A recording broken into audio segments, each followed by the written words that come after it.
E aí, pessoal, questão de número 35 do capítulo 18 do Fundamentos de Física do Halliday, volume 2. Nós temos o seguinte: uma garrafa térmica contém 130 centímetros cúbicos de café a 80 graus Celsius. Um cubo de gelo de 12 gramas, a temperatura de fusão, é usado para resfriar o café. De quantos graus o café esfria depois que todo o gelo derrete e o equilíbrio térmico é atingido? Trate o café como se fosse água pura e despreze as trocas de energia com o ambiente. Então, ou seja, o sistema ali vai ser fechado e não vai haver perca de energia para fora do sistema. Então, nesse caso aqui, nós temos dois objetos que buscam atingir o equilíbrio térmico. Então, o café líquido a 80 graus Celsius e um cubo de gelo a 0 graus Celsius, né? Que ele está no estado sólido, mas no ponto de fusão do gelo, que é 0 graus Celsius. Dessa forma, então, nós temos o seguinte, né? Que o equilíbrio térmico é dado pelo somatório das quantidades de calor dos objetos presentes nessa interação de trocas de calor. E a resultante tem que dar zero, né? Para se chegar ao equilíbrio térmico. Então, nós temos dois objetos. Um vai ceder calor e outro vai absorver calor. Nesse caso aqui, quem vai ceder calor é o café líquido, né? E quem vai receber calor é a água, né? Mais especificamente o cubo de gelo, né? Então temos aqui QA de água na forma de gelo e QC que é C de café, né? Na forma líquida. Ele pede para que a gente trate o café como sendo água pura. Então, né, é para facilitar a nossa vida. E eu não gosto disso. Seria massa ele especificar, né, a capacidade calorífica do café, né, que aí você vai fazendo aqui. Porque aqui ele já vai dando uma facilitação, porque aí você já vai tendo alguns termos que você vai usar os valores próprios da água nessas condições. Mas, de fato, você pode considerar, né, sendo que do café a maior parte que é formada dele é água, né? Então, considera lá um chafé, né, que é um café mal feito, né, que parece ser mais chá do que café, né? Então, a quantidade do material do café diluído na água pode ser considerada insignificante, que você pode considerar como sendo água pura. Então, nós temos o seguinte, né? O calor da água ele tem dois termos, que é o calor para fazer a água subir de 0 graus Celsius até a temperatura de equilíbrio e o calor do ponto de fusão do gelo, né? do estado sólido, né? Da água. Né?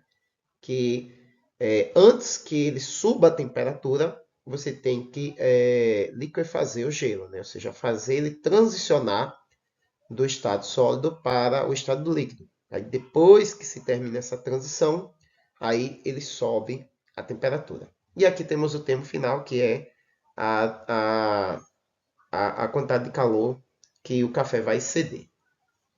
Eu já até esqueci o que é que ele pede, né? Cadê? De quantos graus o café esfria depois que todo o gelo derrete? Tá, então, quer saber quantos graus vai ser diminuído. Então, nós temos o seguinte, né? Ou seja, essa temperatura que ele está pedindo é justamente a temperatura de equilíbrio.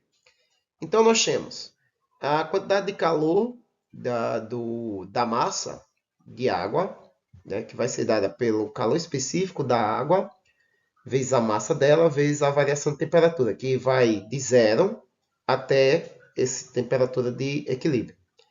E a quantidade de calor necessária para fazer essa água derreter, ou seja, transicionar, né?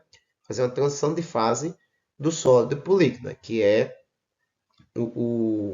a massa dela vezes o calor de fusão dessa água.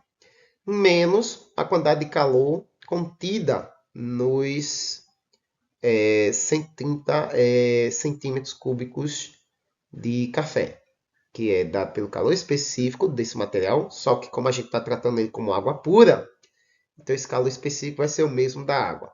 A massa dele multiplicada pela variação de temperatura, né? Lembre-se que a temperatura vai ser 80 graus menos a temperatura de equilíbrio que ele vai ser atingida. Então faz aqui a distributiva, né?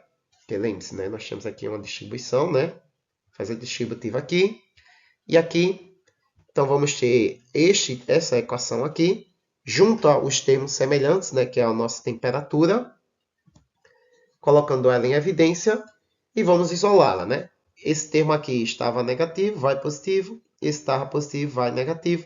E esse termo que está multiplicando o tempo, né? O tempo na temperatura, vai dividindo, né? Ou para ser mais acurado matematicamente, né? Se divide ambos os lados da equação por esse termo, né? Aí faz com que ele desapareça de um lado e apareça no denominador do outro. Então nós temos que a temperatura de equilíbrio entre esses dois materiais é dada por essa expressão aqui.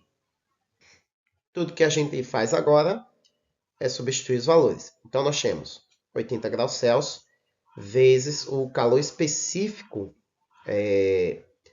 do café, que aqui a gente vai considerar como sendo água pura. Então, como a gente tem aqui uma quantidade assim razoável, né?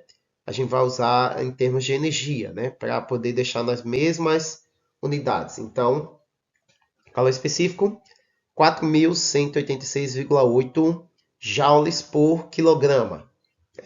A massa, né, é 130 gramas, porque, olha só aqui, ó, a maldade dessa questão ela está aqui, ó, porque você pode pensar, tá, então eu vou converter esses 130 centímetros cúbicos, né, volume, né, então eu poderia substituir esse MC por ρ vezes o volume. Aí eu teria que saber quem é a densidade do café e o volume eu teria, né, que é 130 centímetros cúbicos. Só que a sacada, né, ou a maldade que está nessa questão, é que como ele pede para tratar, o café como sendo água pura, e a gente sabe que a densidade da água é de 1 grama por centímetro cúbico, e você tem 130 centímetros cúbicos, né? Então significa que isso corresponde a 130 gramas, né, desse líquido. Ou seja, essa é a sacada, né? Senão você ia ter que fazer um pouquinho mais de conta aqui, né? Ter um pouquinho mais de trabalho.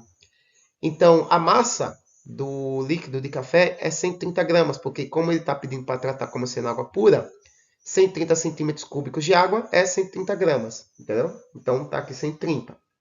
Menos a massa do cubo de gelo, 12 gramas, multiplicado pelo calor de fusão da água, né? No ponto de fusão, que é 333 vezes 10 elevado a 3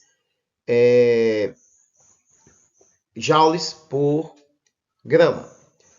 E isso dividido, né, pelo calor específico da água, né, 4.186,8 joules por quilograma, multiplicando aí a massa dos dois objetos, né, do café, 130 gramas, e do cubo de gelo, 12 gramas. Resolve a expressão.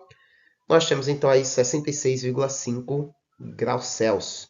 Mas ele está pedindo o quê? Cadê? Gelo térmico é atingido. Ele não está pedindo em nada, né? Então por que eu não circulei aqui? Ah, tá, foi mal. Perdão, minha gente. É porque ele quer saber quanto cede a temperatura, tá? Colocando na segunda linha agora. Me perdoem, tá, minha gente? É que eu passei aqui umas semanas doente. Então eu fui só respondendo questões e não gravando logo em seguida, né? E aí essas questões foram ficando para depois. Aí eu vou esquecendo como é que foi que eu montei a linha de raciocínio, tá? Né? Vocês me perdoem que vai ter muitas questões nesse estilo, que enquanto eu estava me recuperando sem poder falar, né? Eu já estava fisicamente bem, mas a garganta estava toda fodida.